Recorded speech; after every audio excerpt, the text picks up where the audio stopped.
la más cordial bienvenida al Centro Venezolano Americano y por supuesto que es un honor tenerlo aquí con nosotros, ¿no? Y damos la cordial bienvenida muy especialmente al profesor y economista Marcin Ross por la interesante ponencia que vamos a tener en esta tarde, ¿no? Profesor Ross, economista y profesor asociado de la Universidad Central de Venezuela, trabajó en CBG, EDELCA y el ICE, articulista regular de El Nacional, El Universal, Diario de Caracas, Tal Cual, director del diario Economía Hoy, candidato a la Constituyente en 1999, director del Centro de Estudios de Integración Nacional y coeditor de la Revista de Integración Nacional. Libros publicados: Adam Smith y los mercantilistas, Hecho en Venezuela, 5 ensayos sobre el pensamiento económico, Necesidad de un proyecto integrador para Venezuela, El fin de Petrolia y una nueva Venezuela, y miembro emérito de la Junta Directiva del Centro Venezolano Americano. Muchas gracias, profesor. Gracias, José. Muy amable. Bueno, señores, la verdad que en un día así, lleno de lluvia y de la previa pandemia que no deja que la gente quiera salir de su casa y quiere que todo sea Zoom, que ustedes hayan venido, para mí me obliga, lo digo con sinceridad, a que ojalá yo pueda cumplir con las expectativas que ustedes deben tener de esta charla, sobre todo con ese currículum tan largo y extremo que leyeron. No. Muchas gracias a Liliana, que está por allá. Liliana Serralta fue la que me apoyó para hacer todo esto. A la señora Rosa, que hizo el aviso de promoción, que además me tomó una foto de hace unos 15 años, que permitió que usted viniera creyendo que yo estaba igualito. Y muy especial a ustedes, de verdad, que ya el hecho de que ustedes estén, lo dije y no lo digo en broma, para mí es calidad lo que está acá, son mis amigos, colegas de junta, que para mí es un honor que ustedes estén acá y puedan escuchar esta palabra. Yo quiero comenzar diciendo que este libro, este trabajo, este ensayo, que esto es realmente un ensayo, y así lo quiero poner bien modesto, es hijo de otro, tiene 2 padres, vamos a ponerlo de esta manera. Tiene un primer padre, que es este proyecto que iniciamos en la Universidad Monte Ávila hace 4 o 5 años, varios amigos, en donde dijimos que el problema venezolano, primero que no se remonta a los hechos cotidianos que estamos viendo todos los días, los pleitos de política que estamos circundando cada rato en la prensa, en la radio, en varios lugares, sino que tiene un fundamento un poquito más acabado. Y allí dijimos que, en nuestra opinión, resolver los problemas venezolanos no era un problema estrictamente económico, no nos llevaba al tema estrictamente petrolero, sino que nos llevaba a una coincidencia, para decirlo de esta manera, de temas políticos, temas institucionales y temas económicos. Y ahí repasamos esa historia y escribimos esto en el año 2016. Después logramos que la Konrad Adenauer nos financiara el proyecto de impresión de este libro, y aquí lo tienen ustedes. Lo que quiero decir con esto es que allí pusimos un poco la primera piedra de un planteamiento. Después de eso, por eso digo que este es el papá de este libro, que es el que voy a discutir, planteaba los primeros pasos de esa investigación, que después yo culmino con este trabajo. Y el otro padre, que todos ustedes lo conocen, y aquí hay buenos amigos de él, es Emeterio Gómez, porque hace muchos años atrás, Emeterio Gómez y yo escribimos un trabajo que se llamó Tareas pendientes de la Venezuela moderna, que tenía ya las primeras ideas de las cosas que yo voy a discutir aquí. De manera que quiero rendirle homenaje a mi querido amigo Emeterio, que como todos ustedes saben se fue, pero que tiene parte en este librito que yo escribí. Y lo digo porque allí están las primeras cosas que después yo me permití desarrollar. Yo les quiero decir con mucha franqueza que cuando les eche el cuento de lo que está acá, sé que, profe, buenas tardes, mucho gusto, sé que no estoy descubriendo la pólvora. En materia petrolera, y sobre todo lo que tiene relación con ese mundo, en materia petrolera y en materia general del pensamiento económico venezolano, muchas de las cosas que yo voy a decir aquí ya han sido dichas. Inclusive tengo nombre. Diego González, por ejemplo, a todos nos llenó con sus barriles de petróleo durante años, diciendo que Venezuela tenía que cambiar, que tenía que cambiar el esquema de organización de la industria petrolera, etcétera, etcétera. Diego Francisco Monaldi, joven, tiene trabajos excelentes sobre esto. Los hermanos Rodríguez, que han defendido la idea de que Venezuela ahorre con el petróleo. Luis Pacheco, Pepe Toro Jardín, nuestro compañero de junta, en fin, muchos otros. Entonces, quiero ser en esto bien claro, yo no estoy descubriendo la pólvora con lo que les voy a decir aquí. Hay un grupo de ideas que yo sí creo que mi contribución consiste en haberlas puesto lo más juntas posible, lo más pegadas posible. Pero sí hay una cosa que quiero enfatizar. Nosotros estamos acostumbrados a decir que lo que pasó en Venezuela se fundamenta en los hechos, en los resultados. Por ejemplo, el boom petrolero. Si los precios del petróleo descienden en el mercado internacional, si aumentan en el mercado internacional, eso causa crisis en Venezuela. Entonces le atribuimos mucho la causa al tema económico, al tema petrolero. Lo que yo quiero transmitir acá, que es lo que para mí es fundamental, es que el trabajo está centrado no en los hechos, no en los resultados. Yo no voy a hablar aquí de Producto Interno Bruto, voy a tener que hablar de inflación, por supuesto, en un momento dado. Buenas. Voy a tener que hablar de esos temas, pero me voy a centrar en las ideas que yo creo que han predominado en nuestro mundo petrolero, que marcaron la historia petrolera y que, en mi opinión, en mi humilde opinión, nos llevaron hasta aquí. O sea, me voy a centrar entonces en el plano de las ideas. Y aquí voy a trabajar con 5 ideas fundamentales que son, a mi juicio, las que marcan nuestra era petrolera y que creo que hay que cuestionar, revisar, examinar, preguntarse sobre la validez de esas ideas. La primera, que tiene mucho que ver con el nombre de este libro yo le puse expresamente el nombre del fin de Petrolia, porque Petrolia fue la primera empresa venezolana petrolera. Yo estaba acostumbrado a oír decir que el petróleo en Venezuela comenzó con el Barroso y el Sumaque, con el famoso reventón, que además tiene hasta películas y cosas por el estilo. Pero, bueno, como les digo, de este libro me puse a investigar.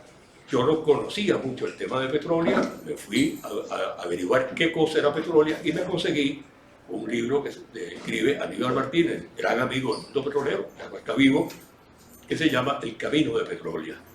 Leyendo ese libro, detecté que la figura que se había creado de que esta empresa, originada en el Táchira, por la familia Pulido, Manuel Pulido, esa era una empresa que realmente lo que hacía era, con una ollita, sacar petróleo del suelo. Y ahí se creó una imagen de que eso no era una empresa petrolera. Y realmente sí lo era. Esa empresa trabajó el tema petróleo, y de ahí el nombre. Petrolia viene de petrolear, y petrolear viene de trabajar la piedra, romperla, para sacar el producto. Y ahí me adelanto con una idea. Si es así, eso no sale solo. Eso sale porque hay un trabajo del hombre que logra extraer aquello, lo cual me lleva a uno de los temas fundamentales. El petróleo no es solamente sacarlo como renta, el petróleo es más que eso. Entonces, investigando un poco más, descubrí que Pablo Pulido, nuestro querido amigo, que ustedes conocen, es nieto de Manuel Pulido, el general que funda Petrolia, pero no solamente funda Petrolia como petroleros, sino que funda Petrolia comprando acciones en el mercado, vendiéndole acciones a los amigos, a la familia Rincones, a otras familias, pidiendo prestado, y uno de los Rincones se va a Oklahoma, a Tulsa, pasa un año estudiando petróleo y se compra, invierte, la palabra me interesa mucho repetirla, invierte en petróleo, se viene al Táchira, se trae los equipos por el lago de Maracaibo, se tarda 3 meses en que lleguen, y hace más o menos lo mismo que una empresa petrolera, un balancín, talada y saca petróleo, refina, no llega hasta gasolina, y no llega, y esto es importante decirlo, porque esa concesión que se le da al capital venezolano muere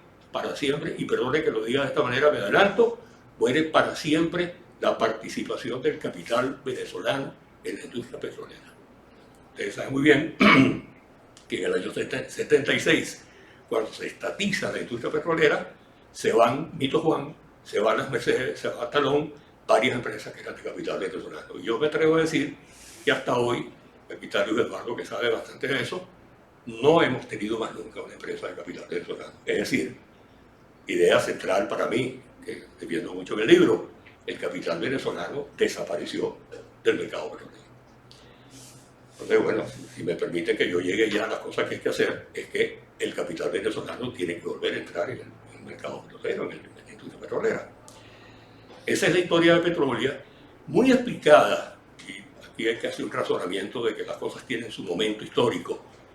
Petrolia nace así porque el general Pulido era enemigo de Gómez, y era muy difícil que Gómez le diera una concesión, o los ministros de Gómez, a un general que venía de la guerra federal, de los problemas de la guerra.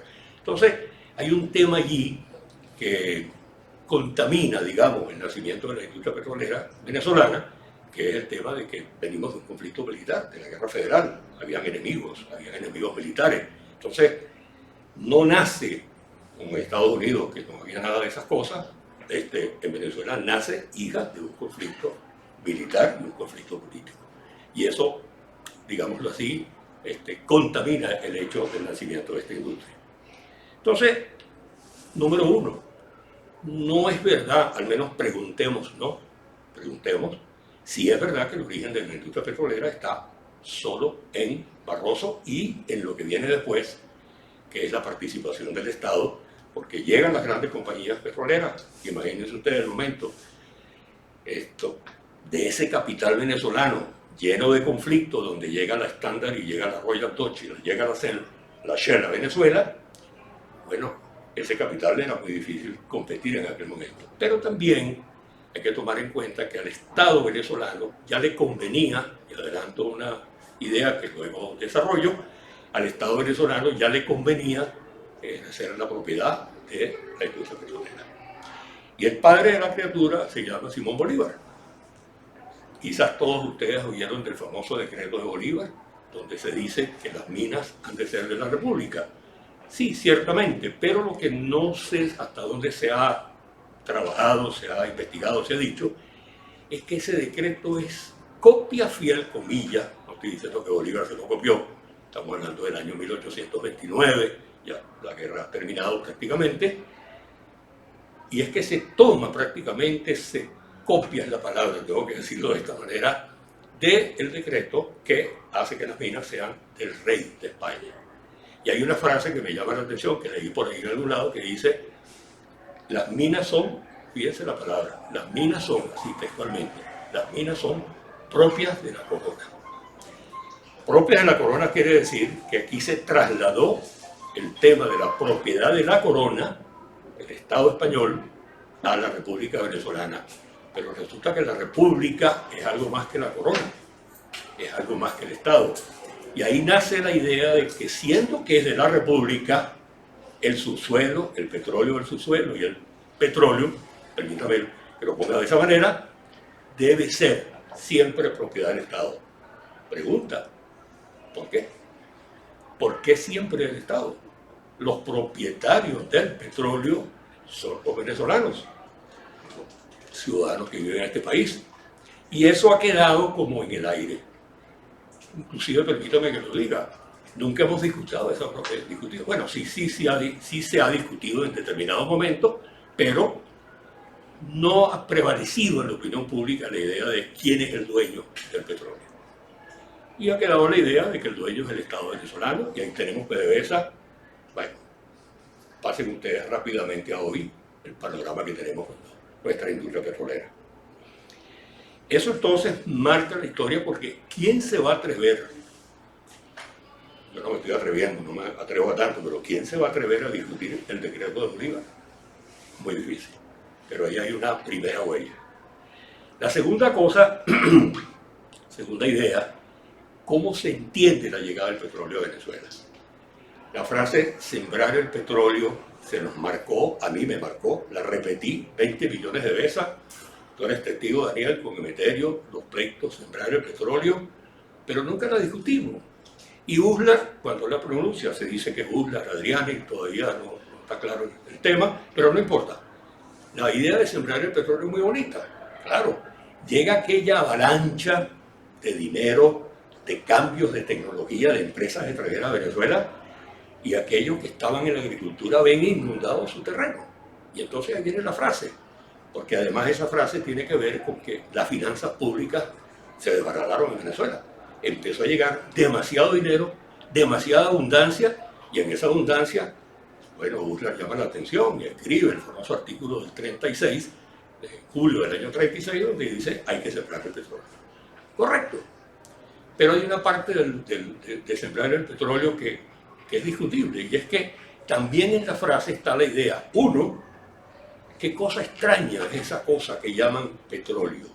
Qué cosa extraña en esta Venezuela agrícola y esta Venezuela comercial, esa cosa extraña frente a la agricultura.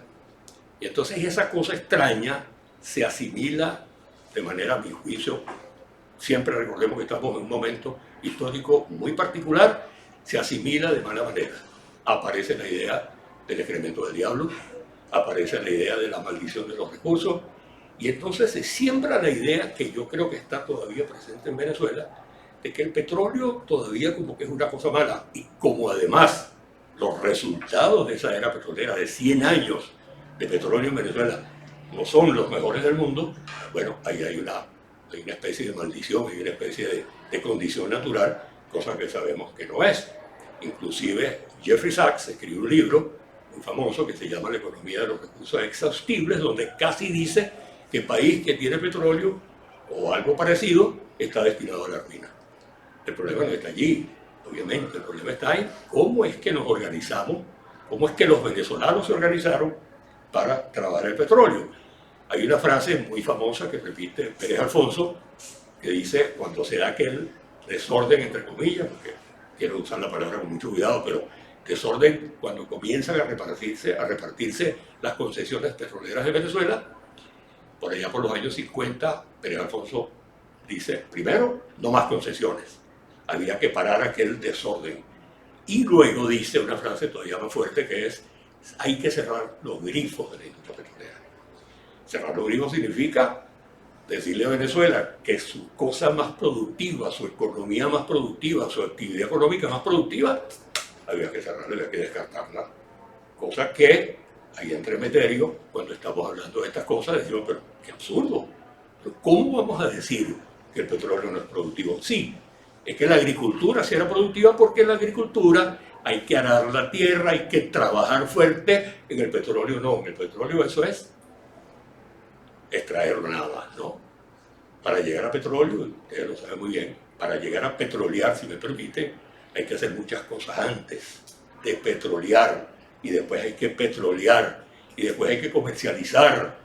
Quiere decir entonces, y aquí llego a una idea muy central en esto, quiere decir que la actividad petrolera es exactamente igual que cualquier otra. No hay diferencia. Hay una diferencia, sí, técnica. Extraer petróleo no es lo mismo que sacar una mata de mango, sacar o sembrar, cosechar determinada cosa, o no es lo mismo que fabricar un automóvil. Técnicamente son distintas, pero económicamente es la misma cosa. Y resulta que entonces, y aquí muy grave esto, para mí quizás de lo más grave, además de grave porque toca una parte muy sensitiva para todos los venezolanos, comenzamos a decir que el petróleo solo genera renta. ¿No? Sí, genera renta, desde luego. El propietario de un galpón, el propietario de un apartamento, el propietario del suelo, el propietario de la tierra donde se cultiva tal cosa, o se saca petróleo o unas minas, recibe un royalty, sí, una regalía. Pero lo que dijimos fue que todo lo demás es renta, y eso es lo que yo creo cuestionar. Pero lo grave es que si nosotros seguimos diciendo, y perdónenme, ustedes dirán, bueno, ¿esto qué tiene que ver con la realidad venezolana hoy en día? Bueno, hay hay un documento y una declaración que he leído que sigue repitiendo que somos rentistas. Y la verdad es que Venezuela no fue rentista. Venezuela no fue rentista porque Venezuela, antes las grandes compañías y después PDVSA cuando es estatizada, nacionalizada, tienen que hacer inversiones de capital, inversiones en salarios, inversiones en tecnología para poder sacar petróleo. Dios santo, si eso no es productivo, Y si no es productivo lo que ha permitido que Venezuela viva 100 años, mal o bien, buenos y malos resultados, si eso no es productivo, yo me retiro de la economía y no sé cómo llamar eso. Entonces, fíjense ustedes la mezcla de cosas. Petróleo, Bolívar, el Estado, petróleo, maldito, previsto, visto de esa manera, el petróleo es renta y claro, esa idea de que el país vive de la renta genera toda esa sociología, Mireya que está por ahí, se va a entender, toda esa sociología del rentismo y del facilismo del venezolano. No, es que ese país, ahí nadie trabaja, ahí nadie hace nada porque como tienen una renta y eso les da para vivir, no es verdad. Y entonces me investigo más sobre este tema y hay una palabra que no quiero utilizar porque hay una metodología que se usa, determinados investigadores, para demostrar que lo único que el petróleo genera es renta.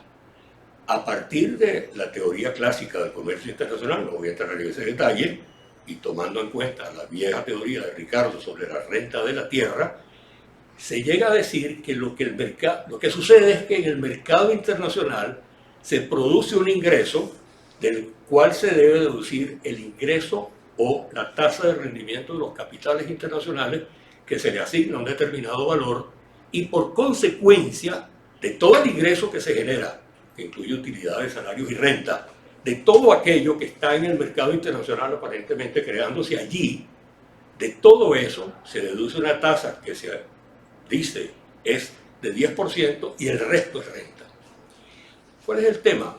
El tema es que si nosotros decimos que eso es renta y eso es mío, entonces estoy entrando ya en el terreno ideológico de la soberanía, de lo que es mío, de lo que no es mío, de lo que se llevan. Y hay un libro muy detallado que tuve la oportunidad de leer en el cual se habla de petróleo nuestro y ajeno.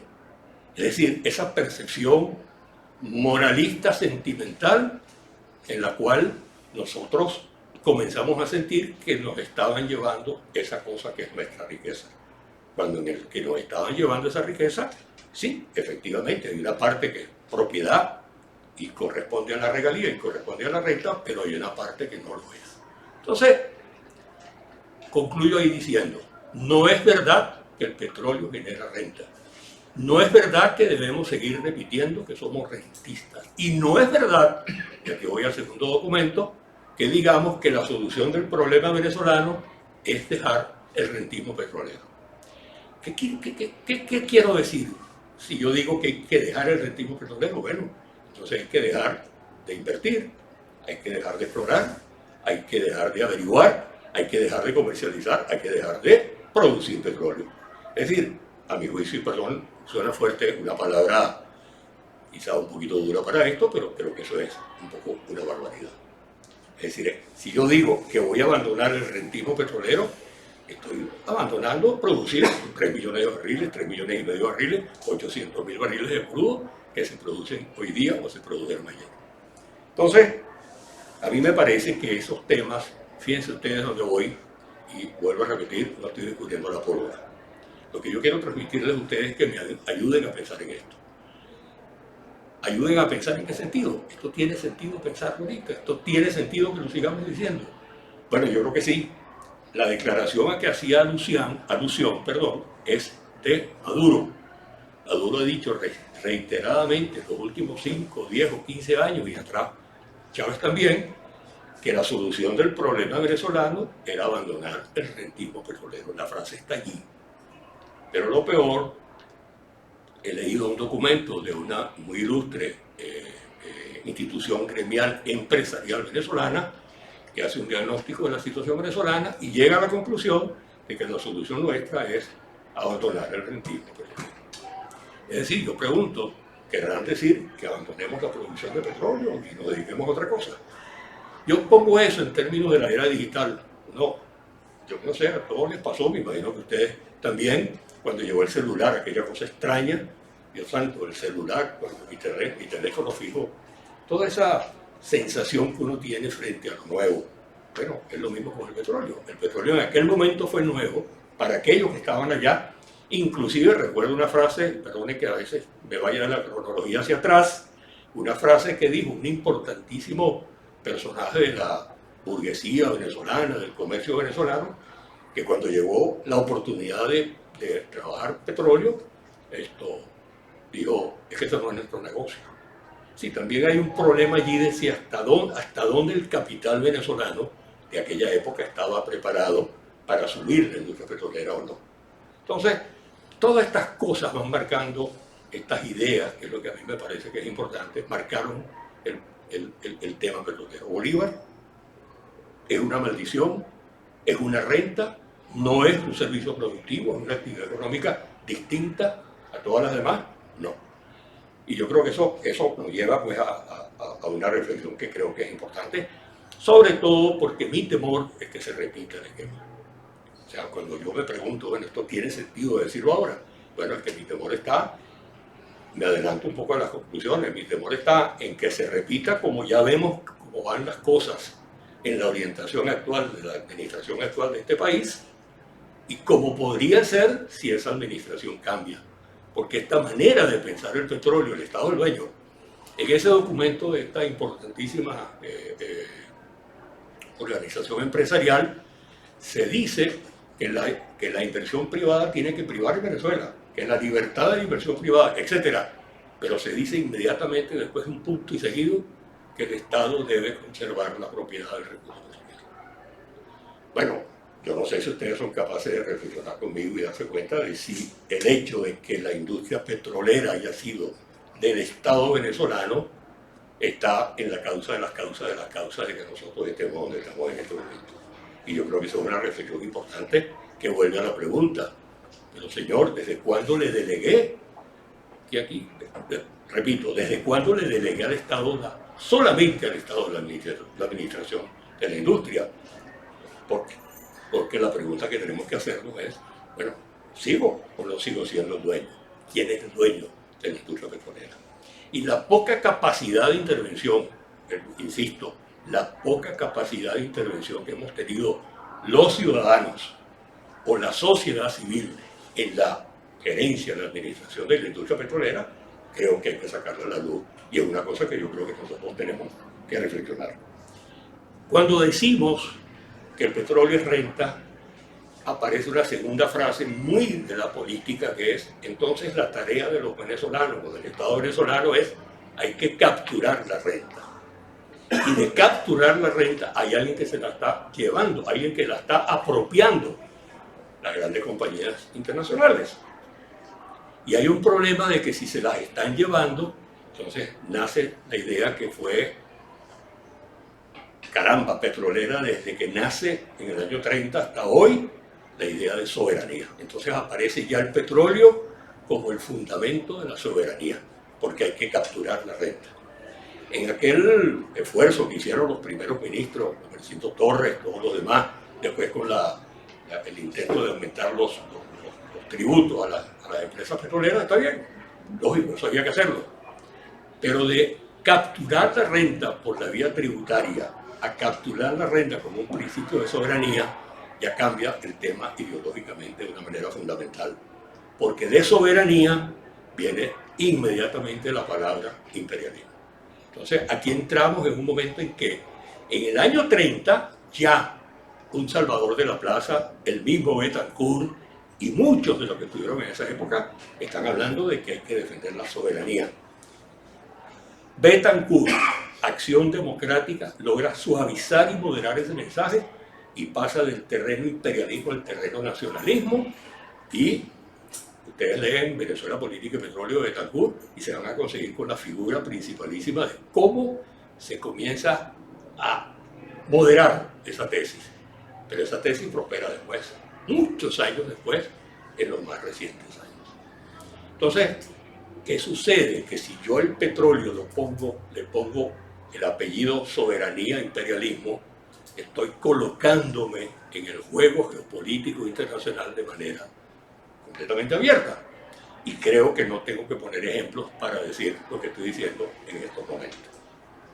Si el petróleo es una actividad económica normal y corriente, si el petróleo es como fabricar automóviles, entonces el tema de la soberanía hay que manejarlo de manera al menos diferente.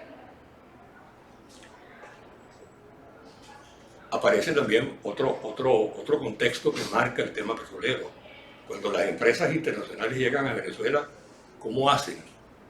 Traen su cultura gerencial, tecnológica, financiera a un lugar que es un país que tenía no sé cuántos, 3, 4 millones de habitantes, que era principalmente agrícola, que venía de una guerra.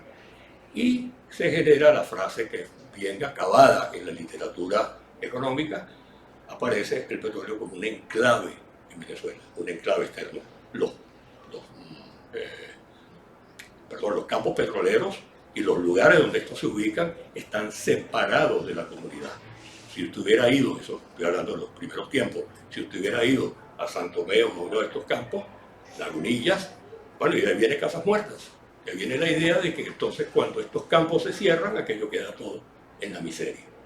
Entonces, esa idea de enclave externo, únanlo ustedes a un recurso que era mal visto, para ponerlo de una manera.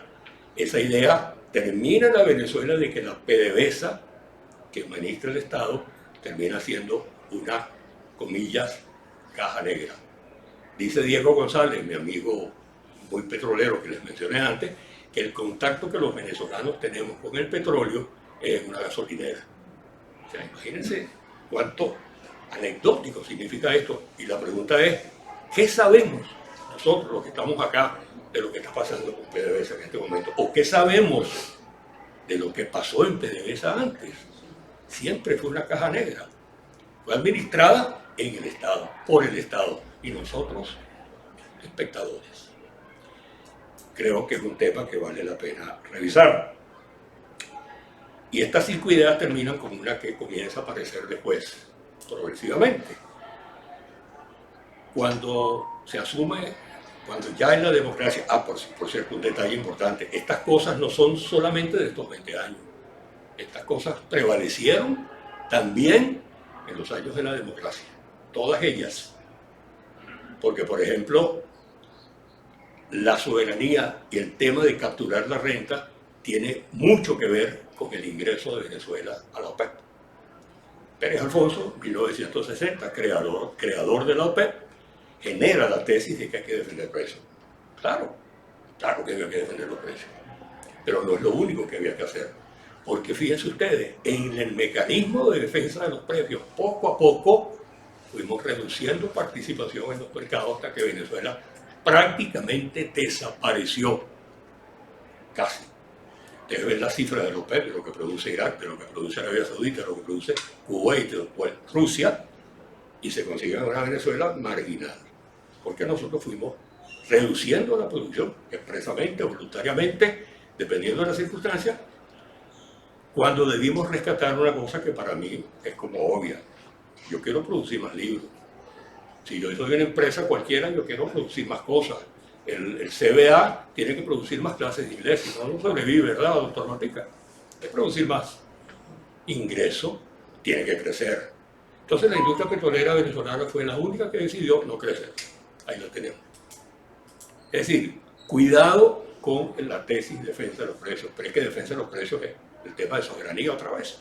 Yo me estoy defendiendo, estoy en el cártel de la OPEP, estoy defendiendo contra las grandes compañías internacionales porque estoy defendiendo la patria, estoy defendiendo el tierra, la tierra soberana. Entonces, cuando entramos en ese terreno geopolítico, vamos convirtiéndonos en una marioneta del mercado internacional. ¿Por qué? Porque solamente estamos haciendo que el petróleo, no como renta, que el petróleo sea el único que nos está dando vida. Yo me quedé con los brazos cruzados, dependiendo estrictamente de un producto. Y les voy a poner un ejemplo para que ustedes me entiendan bien con esto. Yo tuve la oportunidad de visitar la ciudad de Detroit. Después que Detroit, o Detroit, como quieran, es prácticamente abandonada por la crisis que tuvo la industria automotriz. Detroit era el nicho automotriz de los Estados Unidos. Ahí está el famoso Museo de Ford. Bueno, Detroit fue, no quiero decir la palabra muy destruida porque no fue destruida, pero desapareció como la gran ciudad. Hasta hoy, recientemente, en el 2019, tuvimos la oportunidad de estar allí, descubrimos que se estaba haciendo un esfuerzo para recuperar la ciudad. ¿Por qué? ¿Qué le pasó a Detroit? le pasó que dependía de una sola cosa. Monoproductora de automóviles. Llegó la Toyota y se acabó. Entonces eso es lo que nos está pasando a nosotros. El problema no es que seamos rentistas, el problema no es de renta, el problema es que estamos dependiendo de una sola cosa, demasiado volátil, demasiado geopolítica, demasiado política. Entonces el país queda girando alrededor de eso. Si yo pienso que la solución no es que deje de renta, no, la solución es sí seguir produciendo petróleo. Cuidado, no es la misma manera que lo hemos hecho. Uno, no es el Estado el único que tiene que ocuparse del tema. Me tengo que ocupar yo, tú, nosotros, ciudadanos. Porque estaba leyendo la Constitución venezolana y la forma en que se armó el tema organizativo de PDVSA. La Asamblea de Accionistas de PDVSA es propiedad del Estado. ¿Y quién es el Estado? El Estado no es una entelequia, el Estado es gobierno, es partidos políticos. Cuando vemos la tesis de defender los precios, nos encontramos que esa tesis le permite al Estado ser autónomo de la sociedad civil porque no tiene que reclamarle a la sociedad civil. Lo que tiene que dar la pelea es los precios. Si los precios aumentan, el fisco, el Estado, vamos a ponerlo al revés, el Estado se hace más rico, el fisco se hace más rico, ¿y quién está en el gobierno? ¿Quién está en el Estado? Los partidos políticos. Los partidos políticos, dicho de esta manera, a los partidos políticos venezolanos de antes de la democracia y al de ahora, y digo al de ahora porque está muy único en el poder, y al de ahora les conviene esa autonomía. Ya Acción Democrática, ya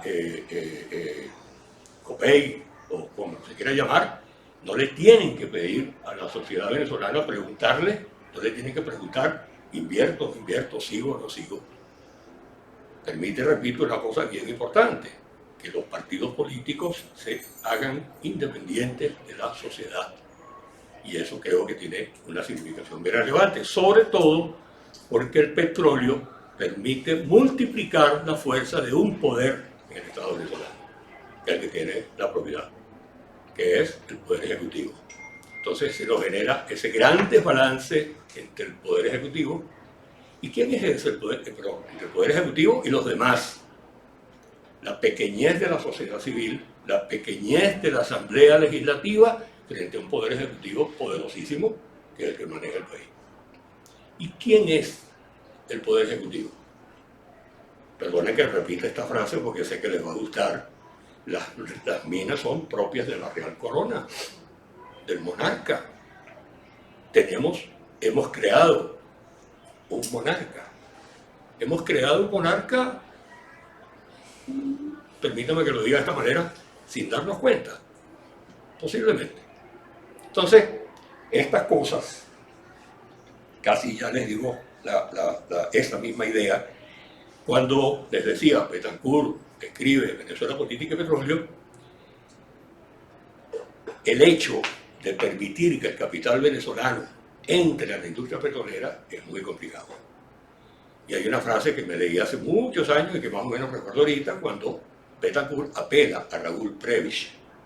Estamos hablando del año 50 y tantos, porque se dice que Betancourt ese libro no lo escribió en una sola fecha, sino en varios momentos. Pero situémonos en 1958, ya apenas democrático el país. El llamado a Prebisch es porque está en boga Keynes. Está en boga el plan quinquenal en la Unión Soviética. Está en boga la idea de que el capitalismo como que no es tan bueno. Y entonces nosotros comenzamos a vivir en plena democracia con eso que se llama el plan quinquenal.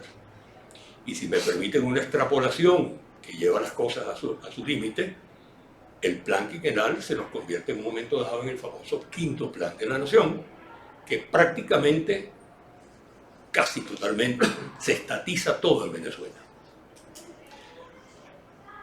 Yo diría, si nos preguntamos inmediatamente qué vino después, la respuesta es Viernes Negro. Es decir, un plan que dependió totalmente del petróleo, que dependió totalmente de los precios, que dependió totalmente de capturar la renta, para terminar en una crisis como la que vivimos en el Viernes Negro. Entonces, de esa lectura de Betancourt aparece una figura que yo creo que se va trasladando de manera distinta, a veces más moderada, a veces más extrema, la gran aversión al capitalismo que nace en los partidos políticos venezolanos, tanto en Acción Democrática como en COPEI, y ni digamos los partidos más de izquierda como URD, el MAS y bueno, el Partido Comunista. Entonces, hay una tesis que yo inclusive escribiendo decía, bueno, aversión a cuál capitalismo, porque aquí vino el capital extranjero, aversión al capitalismo local.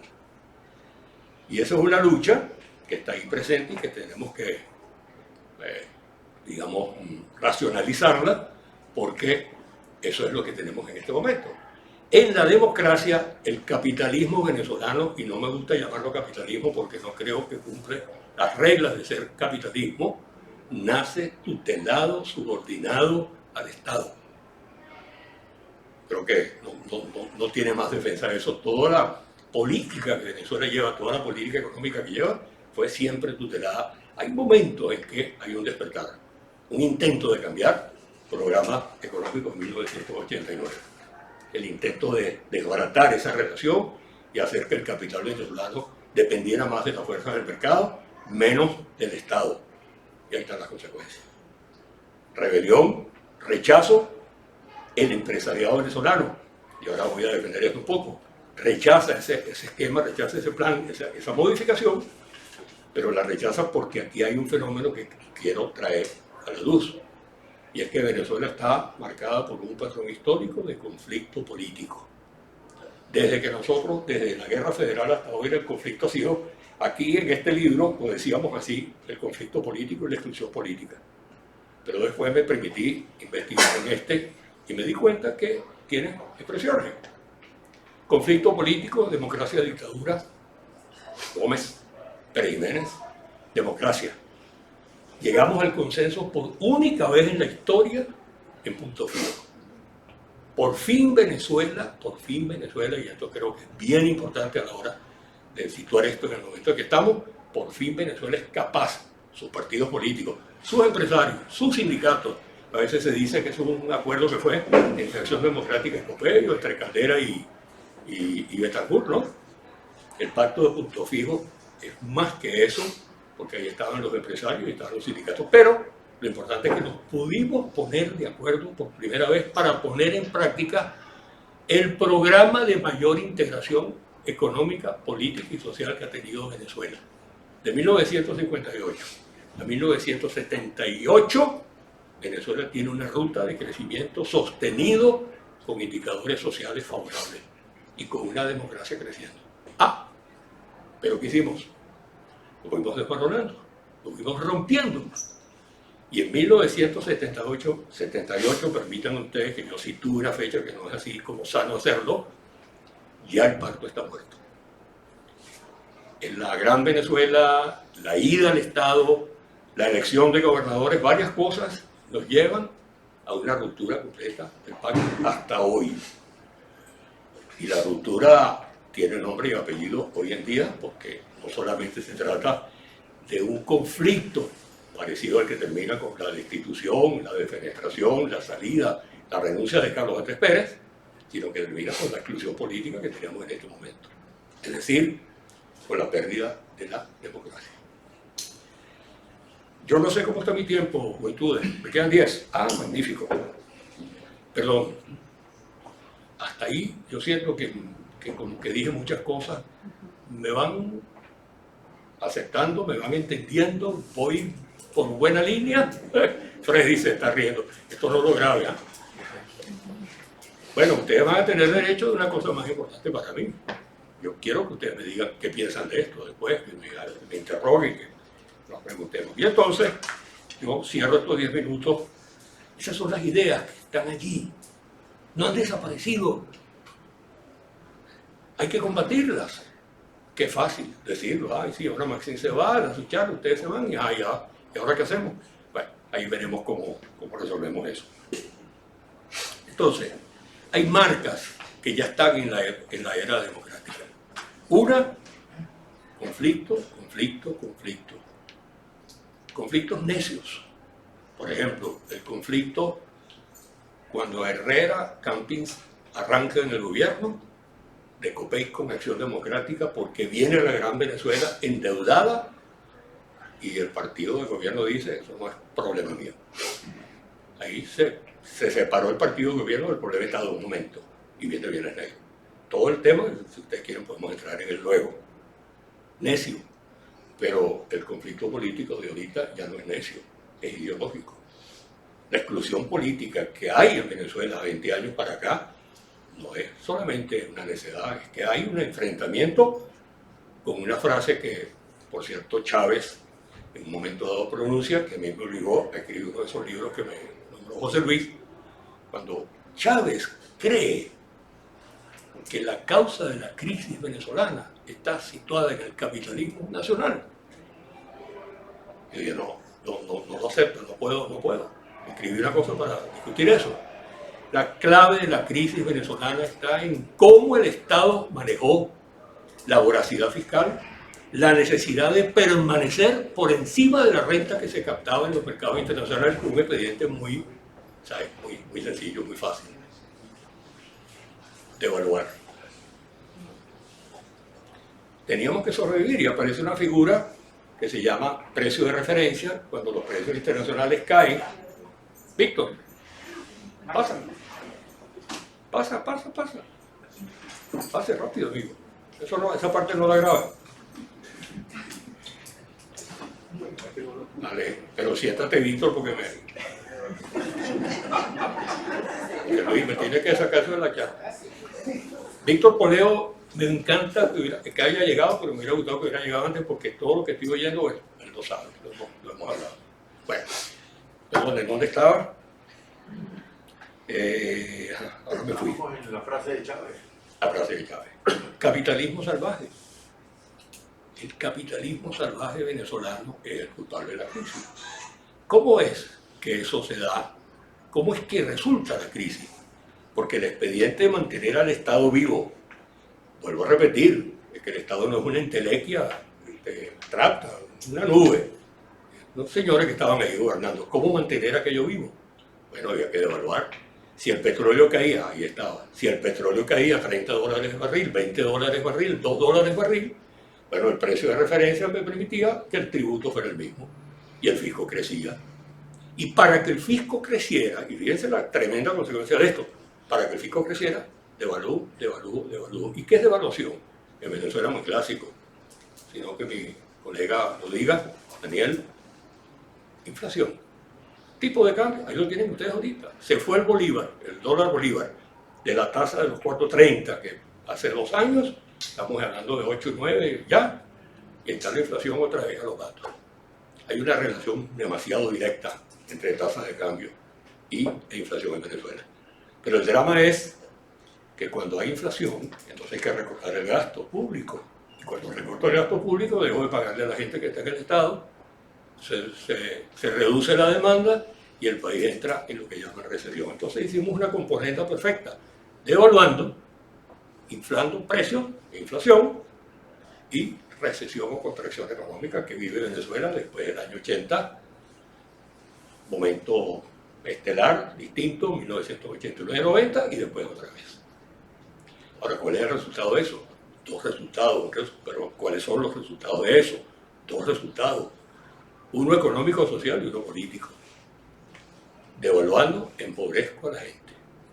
La tasa de pobreza en Venezuela aumentó vertiginosamente el año 90, si quieren ustedes, bueno, por cuestión de fecha, a 60-70% los índices de pobreza en Venezuela, que creo que no es cuestión de discutir las estadísticas, es cuestión de bajar por la autopista Caracas-La Guaira. Sencillamente, yo a veces digo, yo no creo, no sé si los índices son buenos, si los del gobierno son buenos, si no son, si la oposición tal, pero yo lo que sé es que tengo bajando 20 años, 40 años en la autopista Caracas-La Guaira, y si no están los mismos ranchos, porque no se hacen de la misma manera, están los mismos ranchos hechos de otra manera. Entonces, ¿quién es el culpable? ¿Quién es el culpable? 2 personas. Aquí en este texto defendemos mucho que no estamos hablando de personas, no estamos hablando de las buenas o malas intenciones de un gobernante como Pérez, como Caldera, digo de Chávez porque no puedo exagerar hasta allí, pero no es problema de personas, es un sistema, es un sistema que hemos montado que inclusive no nos permite defendernos y ante el cual somos espectadores. Bueno, ¿qué pasa? Dije que esto tenía una consecuencia económico-social, efectivamente, devaluamos la moneda, tenemos inflación, la gente se empobrece y se empobrece y se empobrece y terminan más pobres, como ahora. Pero la consecuencia política es terrible. Los venezolanos dijimos, no, es que Acción Democrática y Copaís no sirven. Y nos fuimos de la mano de un político con ideas distintas y nos fuimos, digo, yo no fui, pero yo sé que ustedes tampoco, no se trata de ubicar. El pueblo venezolano capta ese mensaje. Estaba mal, estaba en la miseria y llega un profeta, un Mesías y les dice, señores, por aquí es la salida. Y por ahí van. Y ahí están los resultados. Entonces, yo no sé si con esta historia que les cuento, puedo decir una frase que con esto casi cierro ya. Andrés Eloy Blanco y, ay Dios mío, se me olvida el nombre de Fantoche, ustedes saben quién es, Leo, inventan un personaje que se llama Juan Bimba. Y publican en un libro y en historietas y en un periódico la figura de ese venezolano, Juan Bimba, que es el hombre del pueblo. Juan Bimba nunca fue reivindicado por el petróleo, ni en las dictaduras, ni en la democracia, ni en la bolivariana. Ahí está todavía esperando una salida para sus vidas. Yo digo que no busquemos la causa en que los precios del petróleo están buenos o malos. Busquemos la causa en cómo organizamos este país sobre la base de un Estado que lo puede todo. Ustedes deben recordar, años 80-84, el famoso Proyecto Roraima. El Proyecto Roraima intenta decir estas cosas, me acuerdo bien, se hablaba del Estado omnipotente, omnipresente, etcétera, etcétera, y se trata de cambiar. Pero la sociedad venezolana no escuchó, ni los partidos políticos no escucharon. ¿Y por qué no escucharon? Porque no era de conveniencia. Una sociedad civil plena es una sociedad que tiene factor fundamental para mí, propiedad de lo que tiene. Es decir, mientras los venezolanos, casi cierro con esto, mientras los venezolanos no nos demos cuenta, no tomemos conciencia de que somos los dueños, no es el rey, la corona, las minas propias de la corona, es que somos los venezolanos. Ahora, eso es decir mucho, así, entonces tú quieres que los 20 millones o los 30 millones que hagamos, que salgamos a manifestar, a decir que somos dueños. Bueno, ahí tenemos una tarea interesante que ver cómo desarrollamos. Pero lo que yo sí digo es, si dejamos que las cosas sigan siendo así, parafraseando a Albert Einstein dijo una vez, si sigo haciendo las cosas de la misma manera y me dan malos resultados, creo que hay que cambiar la manera. Entonces, algo hay que hacer, algo hay que pensar, y esta charla, la única contribución que tiene es llamar la atención sobre este tema, a ver cómo podemos, no lo sé, intervenir en esa maquinaria, como dice un amigo escritor, coeditor de este trabajo, Juan Garrido, dice, de esa armadura que nos ata. Es como una escafandra que nos tiene pegados y no hay manera que nos podamos soltar. Bueno, eso es, mis queridos amigos, muchas gracias, perdonen, no me vayan a pedir.